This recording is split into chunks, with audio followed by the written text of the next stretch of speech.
Currently, I own and run businesses that make millions in revenue each year. Now let's roll it back just 10 years and I was 21 years old and I was starting my very first business. Now of course at 21, that's not the youngest that you've certainly had people starting businesses. I mean, people have started bigger businesses when they are much younger. In fact, you most probably started a business when you were younger than 21. But for me, when I was starting my business at 21, it was an issue of dire need. I was a young, broke medical student who badly needed money to survive. In fact, you can say that I was working for my life. And can you guess what business it was? Designing and selling car stickers. Yes, you heard me right. Car bumper stickers. Now that's quite crazy because on a university campus, not so many people actually do own cars. But for me, it actually worked out. It was the starting point. And so over the years, until this point where I'm making millions in revenue every year, I've learned a lot of things in business that have actually propelled me to this point. And I do believe that it doesn't matter what level in business you're at, you could take away a lot of learning points that could propel your life to the top. So stick around right through to the very end so that I teach you these 9 awesome things that I've learned. The first thing is that you've got to have a vision. Yes, it's very important. It's so crazy how important it is that a lot of people don't even pay attention to it. Now, forget about vision statements and mission statements. A lot of those are actually useless. A lot of people actually simply just do them for the sake of doing them. I mean, my company does need a mission statement. What do? They go and sit down, try to come up with something, think about something, and they write it down, to place it up in an office or something like that. No, that's not what we are talking about. If you have a vision or mission statement that's actually realistic and you live by it, that's what I'm talking about. But everyone, whether you have a vision or mission statement, needs a vision, an actual vision in their life. Now, for you to succeed in business, you actually need a vision for 2 things. First, a personal life vision, and secondly, a vision for your business. For when it comes to a life vision, what do you want in your life? That's the question. That's the thing you need to think about, because it's going to determine so much what actually you do with your business. What do you personally want in your life?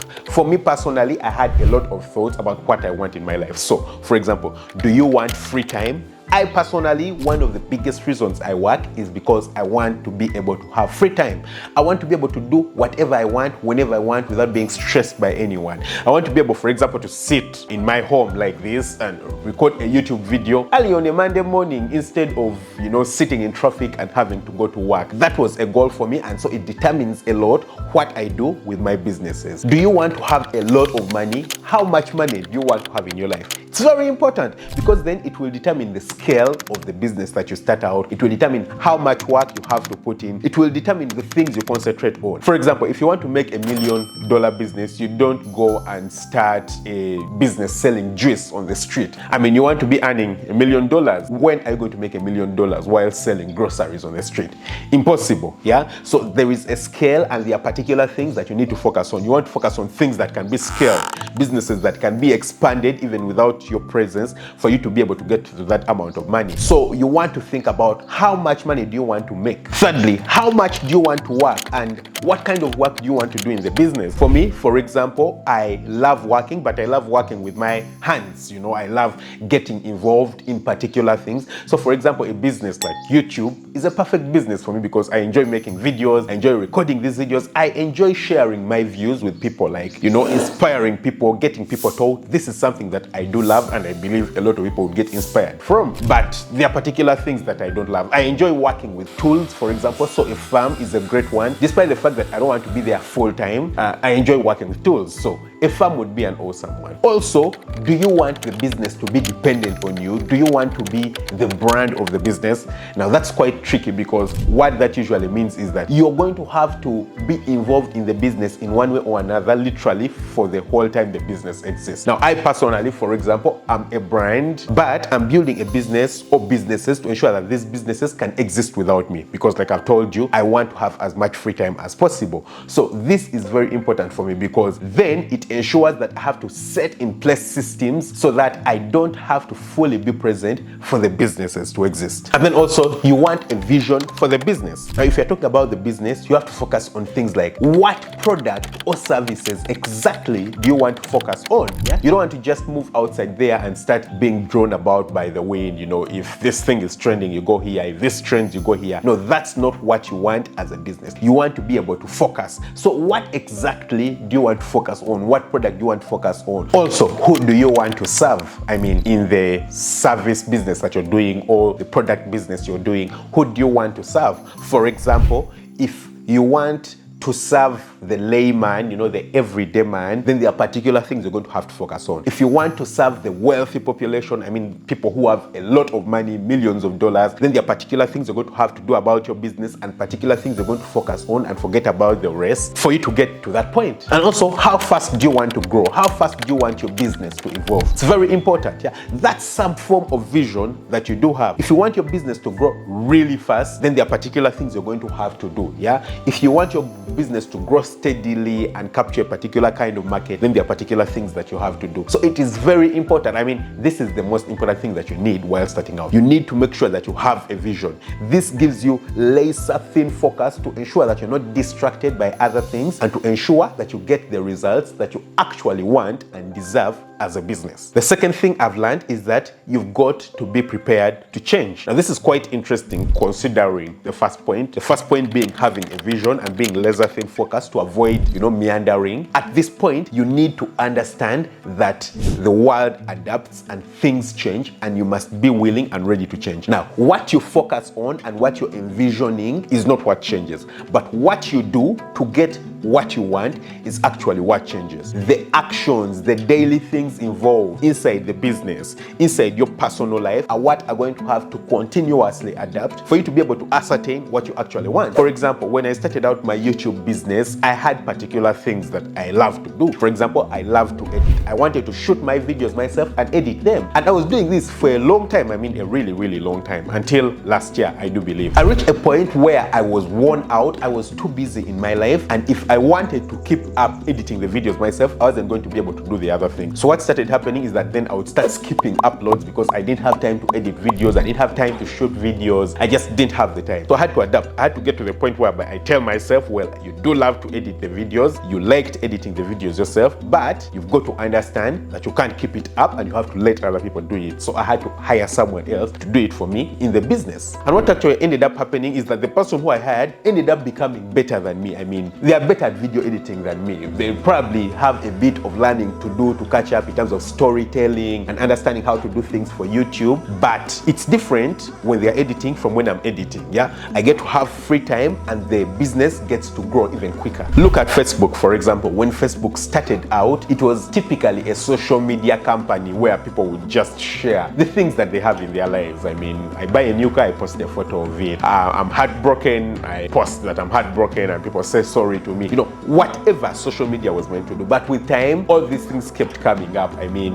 Instagram comes up, Twitter later comes up, you have TikTok coming up, you have all these social media things coming up, and Facebook has to evolve. So slowly by slowly it evolves. It brings up Reels to compete maybe with Instagram, and then you end up having Facebook Marketplace. I mean, it initially started as a thing to simply share things, and now people are selling and buying things on Facebook. And then recently there's been AI, so there is Meta AI being integrated into Facebook. I mean, the whole vision of the company hasn't changed, but what they do inside the business to ensure that they remain at the top and get the best results has to keep changing. So this is how businesses do evolve, especially if it's an internet-based business. I mean, the changes are crazy and they happen too fast. So if you don't change, you're going to be left behind. But even for businesses where you don't depend too much on the internet, I mean, slow changing businesses, for example, my farming business, you have to be ready to change. You have to be ready to adapt. I mean, you might have an employee on the farm who you actually do love, but when they start acting crazy, you've got to be ready to fire them. If particular things do happen in the businesses, for example, price changes and trends, you must be able to observe them and understand how well they are changing or what seasons they change so that you adapt to them to ensure that you remain relevant in the business and you don't get lost. This is a very important thing that I learned that has actually kept my businesses afloat. The third thing is be organized. Now, this communicates a lot of things to a lot of different people. You've got to have a culture in your business. You've got to have a way of doing things. I mean, you don't just do things randomly and, in no particular way. Having some form of organization in your business is very, very important. It communicates to three kinds of people. First, it communicates to you. And what does it communicate to you? It communicates to you that, first of all, you're in control. If you're organized and everything has some form of order, some form of direction, you feel like you're in control of your boat. Imagine being on a ship ship and the ship is being tossed around by water, it's being driven this direction and this direction, it's moving around in circles, what do you feel as the captain of the ship? You don't feel a form of control in your business. And if you don't feel a form of control in your business, in this circumstance, the business being the ship, then you're more likely to get into chaos, because that means that you can't concentrate, you're focusing on all the things around you instead of focusing on making the ship stable and focusing on getting the people to the correct direction. What you're focusing on is simply trying to stabilize the ship and get some form of direction. So it's very important that you feel organized, that you are organized in the business. That will give you a sense of direction. But secondly, it will give you a sense of bearing. You will understand where you actually are in your journey as a business and as a person. If you don't have organization in the business, you as the business owner will not know whether you're achieving your goals, whether you're moving to the direction that you set out to. You'll just be lost. Secondly, it communicates to your employees. And what does it communicate to your employees? That you do know what you're doing. Now, when employees understand that you know what you're doing, first of all, they are more likely to trust you, with the decisions. If you tell them something, they are more likely to do it, because they know that this guy understands what he's doing, and most likely he understands it better than us, and he is leading us in the right direction. So if you're organized, they will get that form of belief and trust in you. But secondly, it also makes them feel like they are working with the right person to take their lives forward. You see, a lot of people subconsciously or consciously want direction in their own lives, but they don't have it. They don't know how to get direction in their own lives. But when they work with someone who seems to have a form of direction and organization, then they feel like their life is not confused. Their life also actually does have a sense of direction, and they're more likely to stick around to get the very best from you. But thirdly, it communicates to your clients, to your customers. If you have organization in the business, then your clients are more likely to trust that you will serve their needs and you will serve their requirements. If your business is just moving around in a confused state, then your clients are also not going to trust you. You're not going to sell, because people cannot come to you and trust you to be able to give them what they need if you can't even get what you need yourself. The fourth thing is keep detailed records. Now, keeping detailed records is very important for any business, and records can influence any business in the positive direction. Understanding records, studying records can influence any form of business in the positive direction. The best businesses are businesses that keep as much detail as possible in terms of their records. We'll take production costs as an example. For me personally, when I did start out, I was buying raw materials for my farming business anytime. At any time. When I do get money, I buy the raw materials. When I do get money, I buy raw materials. When I don't have money, I'm like, well, I'll be able to buy it later. But later on, as I studied the records of the trends in terms of the cost of the raw materials and how long I can keep them and preserve them, I noticed that if I buy materials at a particular point, I can actually save as much as 40 to 50% in terms of my production cost. So imagine my raw material costs was $100,000 US. If I'm able to bring that down to $60,000 US, I'm able to save 40% simply by buying at particular times and not buying at particular times. Can you imagine? Simply by changing when you buy, you could save a whole $40,000 US. Imagine how much you could do with that. If you're the kind of person who loves buying nice things, imagine how nice a car you could buy with $40,000 US. Imagine, what more things you could do for your family, how many more trips you could be able to take simply by understanding how to deal with records. So it is very important that you understand this. Also, it can help grow your business in terms of efficiency. If, for example, in your business, when a particular worker does a particular thing, there are better results. And then when a particular worker does a particular thing, everything always fails. Then you will understand that this person is actually someone I don't need in my business, and I need more of this kind of person. Or you'll be able to talk to the person who always gets good results, find out what they do different, and use this information to share with the rest of the team to ensure that the entire team is pulled up. But you cannot get that without having records, because you won't know what results are being brought about by which person, who is responsible for which results. And also in terms of selling, you can look at the market trends. Looking at market trends can help you know when prices could raise, when prices could fall, when you need to make sure that you sell, at what point you think you'll be selling at high prices, and so you need to stock up in terms of particular things. It's very important. So keeping records has actually propelled my business to high points. And for me, in some of the businesses that I've done, for example, in farming businesses, a lot of people actually don't keep records, and this has been responsible for their failure while I continue to rise. The fifth thing is think outside the box. very, very important. This means being creative. You've got to think outside the box, especially when faced with problems. You see, a lot of people assume that the problems that they face have always been faced before, and if they simply look on the internet, for example, or talk to someone, they're going to get a solution for it. It's true, you could get a solution, but the solution you're going to get is the solution everyone else has been offered, and usually that solution is probably going to just get you out of your problems, but not propel your business, not throw it over the moon. So you've got to think outside the box and keep being creative. I'll give you guys an example of Apple. For example, recently, Apple's revenue figures have been falling, continuously falling. And it's quite interesting because we all have this belief and trust in the company as Apple because it has been making a lot of sense. I mean, at what point it was the world's most valuable company. It still might be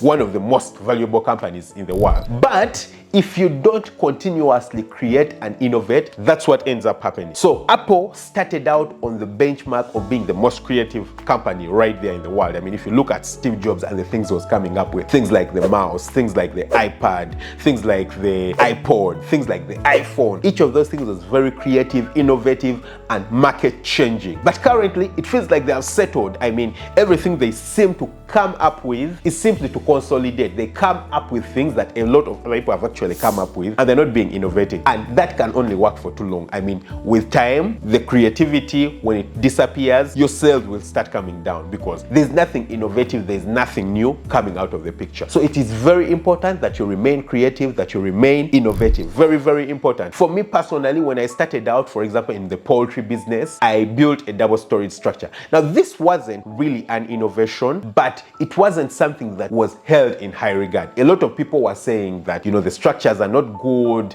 they are not important, it's not important to build a double storage structure. But when I looked at all the advantages of having a double storage structure, I mean, I save space, usually it is cheaper. I was like, why not do it? So I decided to do it, and it has turned out to be very helpful for me, and I've gone on to spread it up, and so a lot of people are picking it up, but it has brought the best results for me. So I'm able to use less space to keep more birds while building the house really cheaply, and that means I get to keep more money. So you've got to be creative and implement this creativity even if it scares other people. The sixth thing I've learned is you must always save. Yes, this is so important. You've heard the saying that cash is king. When it comes to business, cash is king. If you don't have money, that's equal to a missed opportunity. For me personally, when I started out, I would get a lot of these opportunities, people coming up to me, telling me this, I've got this opportunity, I've got this piece of land for you to buy, I've got this investment opportunity for you. But because I didn't have money, I missed a lot of these opportunities. And do you know that if you don't have money,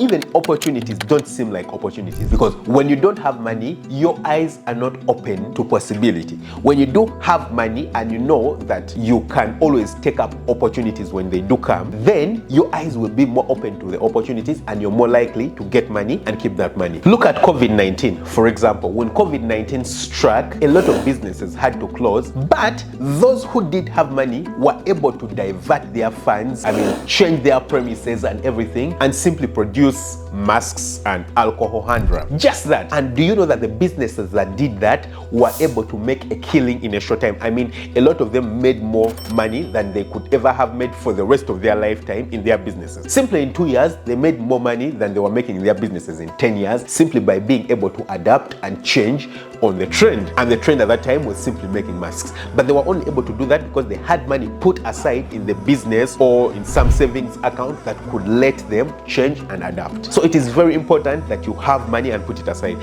For me, those opportunities have come in terms of, for example, expanding my premises, buying land. Farming business, for example, is a kind of business that 100% depends on premises. If you don't have land, how are you going to farm? You need land for you to farm. So a neighbor will come to me and tell me, hey, I have this land here that I'm willing to sell to you. I'm willing to buy it, and I'll buy it because I do have the money available to me at that point. So if you don't have money, then the opportunity will have passed you by. So it is very, very important that you save as much as possible. I've also been able to buy other pieces of real estate. Currently I've talked about it. I want to go into hospitality businesses, maybe do hotels and things like that.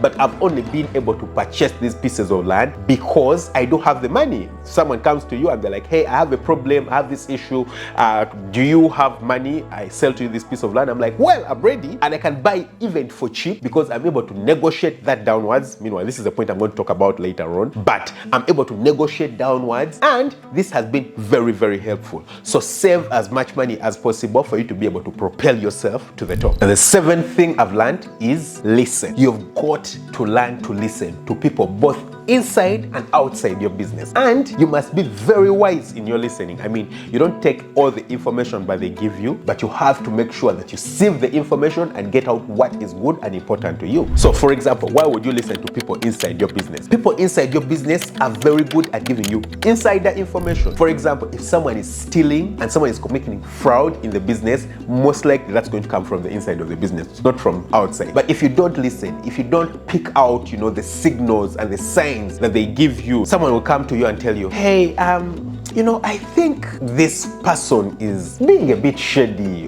in the way they communicate with me. Simply you picking out that information and trying to understand what they mean by being shady in the way they communicate with you could help you unravel a lot of information about the person and actually notice and find out that people have been stealing from the business. Also, these people who are involved in the business usually know how to do particular things much better than you.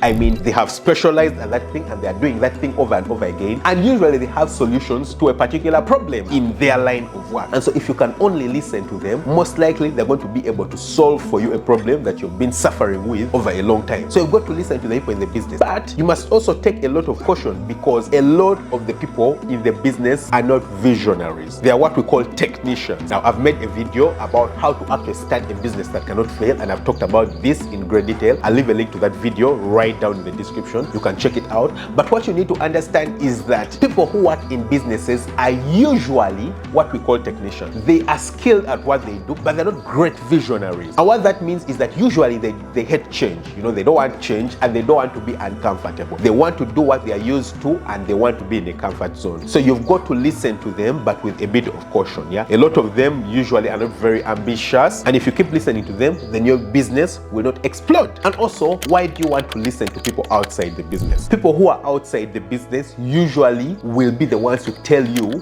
what you need to do for you to make sales. They're the ones who will be telling you about the market trends, because if they stop buying and they start buying something else, you understand that this is what they want and this is not what they want. So you've got to be able to listen to them and understand the market trends, pick out what they need, pick out what they want. But also, you've got to listen to them with caution, because sometimes a lot of them are haters. Some of them will be sent by competing companies simply to come and throw you down, pull you down. So they'll give you all this bad information, and if you pick it and keep taking it, then you're likely to fail. So have a listening ear, but listen with caution. The eighth thing is be consistent. Consistency is key. Now, for businesses to actually thrive, you must fight for consistency and survival. The goal for you should be to ensure that you're consistently available and present for your clients. I'll tell you this. If you start a business, for example, that sells a particular product, and then you have the product stocked for 2 months, and then you don't have it for 2 months, and then you have it for 2 months, and then you don't have it for 2 months, that's a business that's going to fail. Why? Because your clients will keep running away, and what that means is that if they get a place which is reliable and consistently available, they're going to stick over there. So you've got to make sure that you're consistently available. You consistently provide the product that you do have to the client. Consistency is key. Very, very key. I'll give you an example. If you are, for example, involved in the stock market, you're buying and selling stocks, people who buy stock and keep it for a long time, I mean 10 years, 20 years, those people are more likely to make money and have a very profitable stocking portfolio compared to someone who only watches the trends and buys, when the price falls, and then they sell when the price goes up. Over a 20-year period, in fact, they are more likely to make losses because it's very difficult to predict particular things. But if you just consistent and stay around and give it time, what usually happens is that things usually have a positive trend with life. So same exact thing when it comes to business. You need to make sure that you're consistently available. What that means is that usually it's more beneficial for you to have a particular level of product or a particular level of providing your service consistent